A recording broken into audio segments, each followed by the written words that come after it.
मेरी शादी को अभी कुछ ही दिन गुजरे थे कि इतवार के दिन मेरा पति दोपहर को कहीं चला गया था।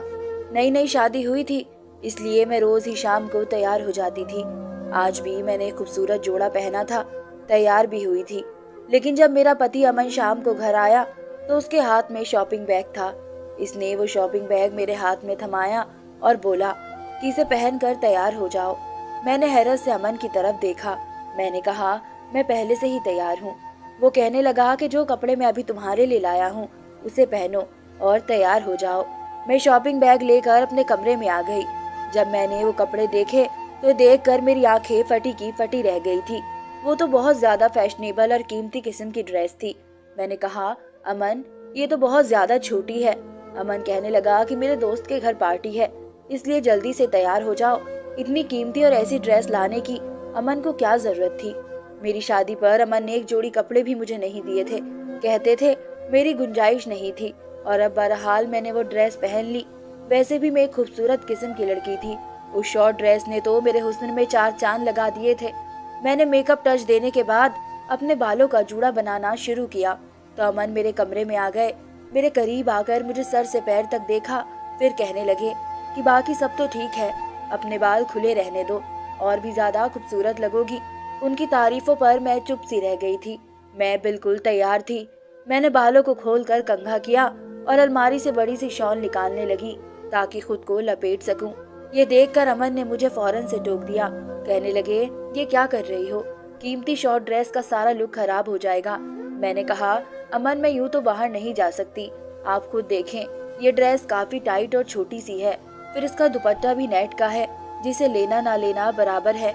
अमन कहने लगा कि मुझसे बहस मत करो, वैसे भी मेरा दोस्त अपनी गाड़ी और ड्राइवर भेज रहा है, तुम्हें घबराने की जरूरत नहीं है। कुछ ही देर में अमन के नंबर पर किसी की कॉल आई थी। वो फोन पर कहने लगा, हाँ हम लोग तैयार है। फिर मुझसे कहने लगे कि चलो ड्राइवर आ गया है। अमन एक मिडिल क्लास फैमिली से ताल्लुक रखता था। मेरा ताल्लुक भी ऐसे ही घराने से था। मैं जानती थी कि मेरा पति कोई लाट साहब नहीं है। अमन के पास गाड़ी नहीं थी, एक पुरानी सी मोटरसाइकिल ही थी। घर भी छोटा सा था। शादी की रात थी। इसने मुझे कह दिया था कि इसकी तनख्वाह बस इतनी ही है कि महीना बाद में खत्म होता है और तनख्वाह पहले। मैंने भी कोई एतराज ना किया था। शादी के उन दिनों में मैंने अमन से कोई भी फरमाइश नहीं की थी। वो अकेले ही रहते थे, छोटा सा फ्लैट था। मैंने शादी के अगले दिन ही किचन संभाल लिया था। अमन मुझसे कहता था कि शादी पर बहुत खर्चा हो गया है, इसलिए मैंने कपड़े भी नहीं बनाए और कुछ महीने यूं ही गुजारने पड़ेंगे। इसलिए मुझे हैरत हुई थी कि जब अमन की गुंजाइश ही ना थी तो इतनी कीमती ड्रेस लाने की क्या जरूरत थी, वो भी बस एक दावत पर जाने के लिए। मेरे दहेज में से काफी सारे सूट बिल्कुल नए थे, मैं उनमें से ही कुछ पहन लेती, लेकिन वो एक कीमती ड्रेस मेरे लिए लाए थे। वो कम से कम भी इसकी कीमत 10 से 15 हजार थी। क्या जरूरत थी इतना खर्च करने की। बहरहाल अमन के दोस्त का ड्राइवर आ चुका था। हम दोनों गाड़ी में बैठ गए थे। वो गाड़ी खूबसूरत इलाके के बड़े से बंगले के सामने खड़ी हुई थी। हॉर्न देते ही फौरन से चौकीदार ने दरवाजा खोला था। पार्किंग एरिया में इस वक्त 3 गाड़ियां पहले से मौजूद थी और चौथी हमारी थी। साइड पर बना बगीचा भी बहुत ही ज्यादा कीमती और खूबसूरत फूलों से सजाया हुआ था, लेकिन वहाँ पर इतनी लाइटिंग नहीं थी जैसे कि दावतों पर होती है। अमन मेरा हाथ पकड़े मुझे अंदर लॉन्ज में ले गया। मेरी ड्रेस काफी टाइट थी और इस पर सितम ये कि दुपट्टा भी नहीं था। जैसे मैं अंदर गई तो अंदर मुझे सिवाय मर्दों के कोई भी नजर नहीं आया। वहाँ कोई भी औरत मेरे अलावा नहीं थी। ये देखकर मैं बुरी तरह से नर्वस हुई थी। ये कैसी दावत थी जहाँ सब मर्द ही मर्द थे, औरतें नहीं। और ये अगर सिर्फ मर्दों की दावत थी तो फिर अमन मुझे यहाँ क्यों लेकर आए थे। उन हट्टे खट्टे आदमियों को देखकर मैं बिल्कुल अमन के साथ साथ रही। मैंने कहा, अमन यहाँ तो कोई भी औरत नहीं है। वो कहने लगे, ये सब शादीशुदा नहीं है तो जाहिर सी बात है उनकी बीवियां कहाँ से आ सकती है। मुझे अपने साथ लिए वो अपने दोस्तों से मिलवाने लगे। मुझे हैरत का झटका उस वक्त लगा जब अमन ने मेरा इंट्रोडक्शन अपने दोस्तों से करवाया और वो मिलने के बहाने से मेरे सामने अपना हाथ बढ़ाने लगे। मैं देखकर पीछे हटी थी। ये कौन सा तरीका था। फिर मुझे अमन के दोस्त कुछ अच्छे भी नहीं लग रहे थे। अजीब तेज सी नजरें थी सबकी। सब मुझे सर से पैर तक देख रहे थे।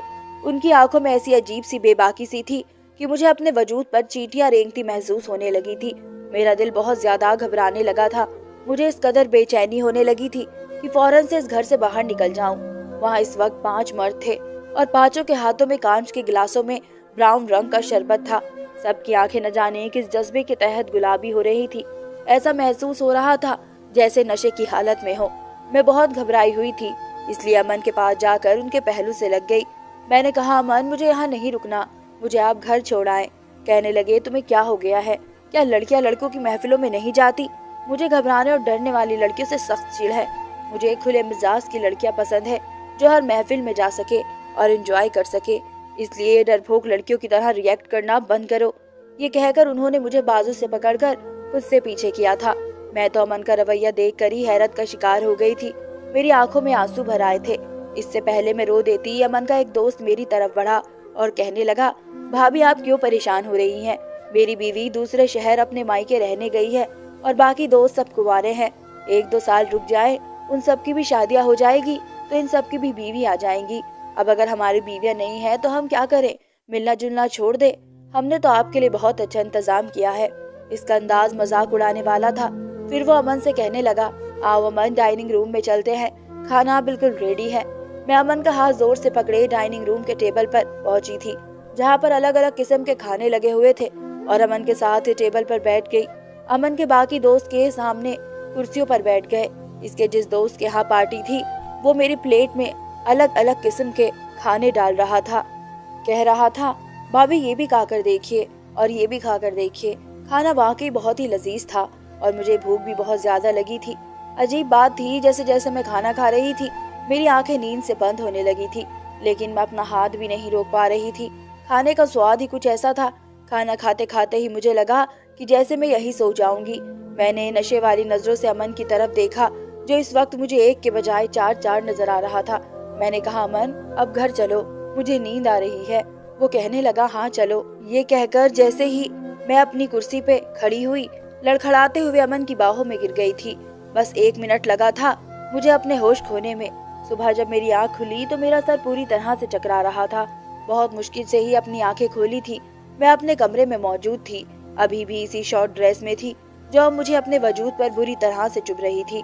मैंने बड़ी मुश्किल से उठकर बैठने की कोशिश की। मुझे लगा जैसे मेरा वजूद मेरा साथ न दे रहा हो। मेरे पूरे बदन में दर्द की टीस उठ रही थी।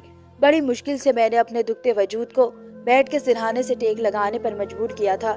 पता नहीं क्यों मैं चूर चूर हो चुकी थी। मुझे अपने अंदर एक अजीब सी कमजोरी सी महसूस हो रही थी। मैंने देखा तो मेरा सारा जेवर उतरा हुआ था और हाथों में जहाँ मैंने चूड़ियां पहनी थी वहाँ पर खरोच और जख्मों के निशान थे। ये देखकर मुझे हैरत हुई थी। मैं अभी ठीक से अपने होशो आवाज में भी आई नहीं थी कि जब अमन बड़े बेझिझक होकर नाश्ता लेकर अंदर दाखिल हुए। बहुत खुश लग रहे थे। मुझसे कहने लगे, देखो, आज मैं तुम्हारे लिए पूरी हलवे का नाश्ता लाया हूँ। मैंने कहा, पता नहीं अमन, मेरे जिस्म में बहुत दर्द है। मेरी बात पर वो फिक्रमंद होने के बजाय मुस्कुराने लगे। कहने लगे, रात तुम बहुत ज्यादा खूबसूरत लग रही थी, फिर मुझ पर बेहोश होकर गिर भी गई थी, इसलिए घर आते ही मेरी नीयत तुम पर खराब हो गई थी। अमन काफी अच्छे मूड में था। मेरी नजरें खुद ब खुद झुक गई। कहने लगा, तुम नाश्ता करो, मैं तुम्हारे लिए दर्द की दवा और गरम गरम चाय लाता हूँ, फिर ये दर्द भी आधे घंटे में ठीक हो जाएगा। मुझे हैरत हो रही थी कि उन कई दिनों में तो अमन ने कभी मुझसे ऐसी जुनूनी मोहब्बत का इजहार नहीं किया था, क्योंकि मेरे पूरे वजूद पर जख्म थे। बहरहाल अगले रोज तक मैं काफी ठीक हो गई थी, लेकिन मैं नहीं जानती थी कि सिलसिला रोज ही चलता रहेगा। अगले इतवार फिर मुझे अमन ने एक नई ड्रेस लाकर दी। कहने लगा, तैयार हो जाओ, दोस्त के घर दावत में जाना है। और फिर इसी दोस्त के बंगले में मुझे ले गया। इस बार तो उसके दोस्त मुझसे पहले से ज्यादा बेझिझक होने लगे। भाभी, आपके हुस्न के तो हम दीवाने हो गए हैं। अमन तो बड़ा खुशनसीब है कि इसे आप जैसी बीवी मिली है। मुझे अमन के दोस्तों के मुंह से इस तरह तारीफ बुरी लगी थी। मैंने गुस्से से उन्हें घूर कर देखा तो वो ढीठ बनकर हंसने लगा। मैं सो चुकी थी कि घर जाते ही अमन से कहूंगी कि मैं आइंदा उनके घर नहीं जाऊंगी। मुझे आदमियों की इस किस्म की घटिया मजाक बिल्कुल पसंद नहीं थी। इस बार भी मेरे साथ यही हुआ था।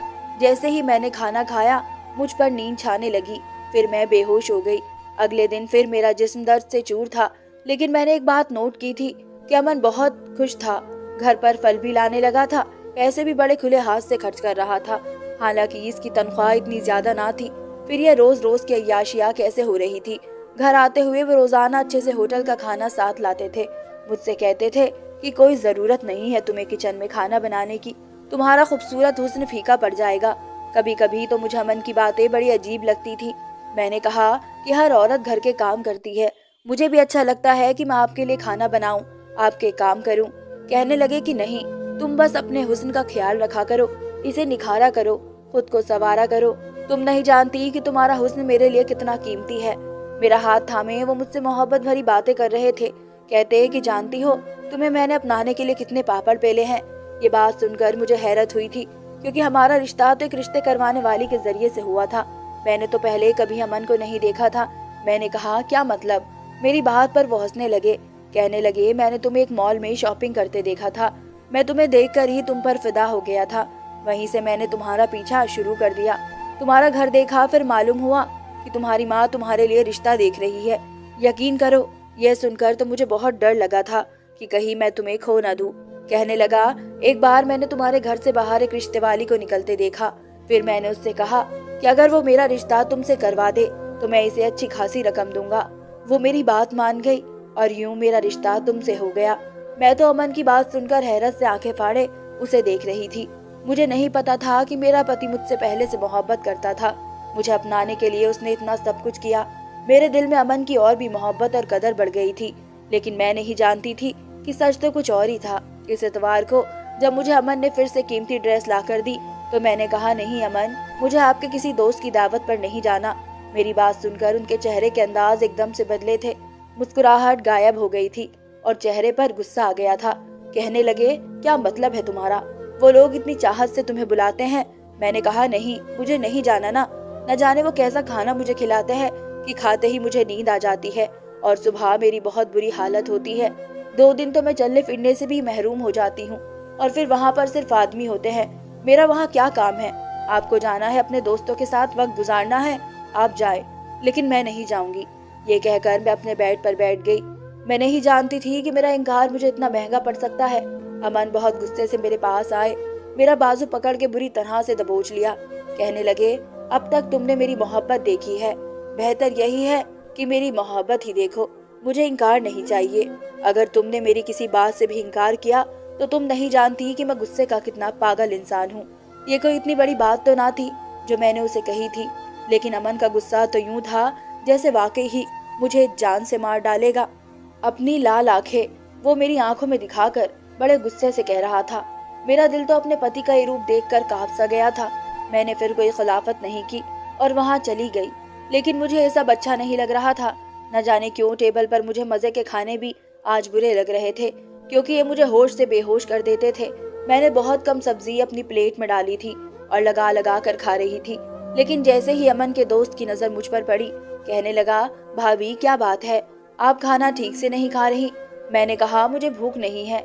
मेरा ये कहना था कि उसने एक अजीब तरह का इशारा अमन को किया था। ये देखकर मेरे होश गुम हो गए थे। अमन ने सामने पड़ी सब्जी से मेरी प्लेट भर दी। कहने लगे, पूरा खत्म करो। वो घूरती हुई नजरों से मुझे कह रहे थे। मैंने बड़ी मुश्किल से ही वो सब्जी खत्म की थी और खाते ही मेरी वही हालत खराब हो गई थी। अब तो मुझे अमन पर भी शक होने लगा था। अगले इतवार आने से पहले ही मैंने तबीयत खराब का बहाना किया और मायके चली आई। मेरी छोटी बहन के रिश्ते की बात तय हो गई थी। छोटी सी मंगनी की रस्म घर पर ही थी। मेरी बहन शॉपिंग पर गई तो मुझे भी साथ ले गई। वहीं मेरी मुलाकात अमन के 5 दोस्तों में से एक के साथ हो गई। वो बातों के दौरान बार बार मेरी बहन को देख रहा था। कहने लगा, भाभी अगर इस बार हमारे घर आए तो अपनी बहन को भी जरूर साथ लाइएगा। ये भी आपकी तरह बड़ी कमाल की चीज है। मुझे इस आदमी की बात बहुत बुरी लगी। मेरी बहन भी इसे घूर कर देखने लगी। मैंने कहा, आपको तमीज नहीं है बात करने की? मेरा लहजा तेज हो गया था। आसपास गुजरने वाले लोग भी वहीं खड़े हो गए। ये देखकर इस आदमी को भी गुस्सा आ गया। कहने लगा, तमीज का मतलब पता है तुझे? हम औरत देखकर तमीज करते हैं और तू इस काबिल नहीं कि तेरी इज्जत और तमीज की जाए। मैंने कहा कि जुबान संभाल कर बात करो। वो कहने लगा, क्यों? सच बहुत चुभ रहा है तुम 2 टके की औरत हो और मुझसे तमीज की बात कर रही हो। ये लफ्ज सुनकर मुझे उस पर इतना गुस्सा आया कि मैंने एक जोरदार थप्पड़ उसके मुंह पर दे मारा। इस थप्पड़ की गूंज जिसने सुनी, तमाम लोग वहां खड़े हो गए। कुछ कहने लगे कि अगर इस शख्स ने आपके साथ बदतमीजी की है तो हम इसकी तबीयत अभी ठीक कर देते हैं। कुछ नौजवानों ने तो आस्तीनें चढ़ा ली थी। मेरा जी तो यही चाहा इसका मुंह तुड़वा दूं। इस आदमी को औरत से बात करने की तमीज तक नहीं है। मैंने सोचा कि घर जाकर अमन को इसकी हरकत बताऊंगी। वो लोग कितने बदतमीज हैं और वह हर इतवार मुझे जबरदस्ती उनके घर लेकर जाता है। उनकी नजर में तो किसी बहन बेटी की इज्जत ही नहीं है। اس سے پہلے کہ وہاں کھڑے نوجوان اس آدمی کی اچھی خبر لیتے، وہ کہنے لگا کہ یہ بازارو عورت ہے، جسم فروشی کا کام کرتی ہے اور میں اس کا گراہک ہوں، بس یہاں پر تماشا بنا رہی ہے۔ میرا یہ سننا تھا کہ میرے ہوش اڑ کے رہ گئے تھے۔ میں نے کہا کہ یہ بکواس کر رہا ہے۔ وہ یہ سن کر کہنے لگا کہ تم اتوار کو کیا کرنے ہمارے بنگلے میں آتی ہو، وہ بھی تب جب کہ تم جانتی ہو کہ وہاں تمہارے علاوہ کوئی عورت نہیں ہوتی۔ اس کے بعد جو بات اس آدمی نے مجھے کہی، پہلے میرا دماغ چکرا کر رہ گیا تھا۔ کہنے لگا اگر میری بات پر یقین نہ ہو تو اس بار آنا اتوار کو ہمارے گھر، تمہیں میں اچھا سبق سکھاؤں گا، تمہیں تمہاری صحیح اوقات دکھاؤں گا کہ تم کیا ہو۔ میری بہن میری شکل دیکھ رہی تھی اور میں اس کی بات پر یوں پتھر بن چکی تھی۔ بہت سے لوگ مجھے عجیب سی نظروں سے دیکھتے ہوئے وہاں سے چلے گئے۔ وہ آدمی غصے سے بھرا پڑا تھا، مجھے گھورتا ہوا وہاں سے چلا گیا۔ میری بہن نے میرا ہاتھ پکڑا اور مجھے گھسیٹتے ہوئے بازار سے باہر لے آئی۔ کہنے لگی دیدی یہ سب کیا بکواس کر رہا تھا۔ میں نے کوئی جواب نہیں دیا، میرا تو دماغ چکرا رہا تھا۔ میرا جی اتنا گھبرا رہا تھا کہ جیسے ابھی میرے دل کو کچھ ہو جائے گا، وہ پھٹ جائے گا۔ مجھ پر عجیب سی بے ہوشی ہونے لگی تھی۔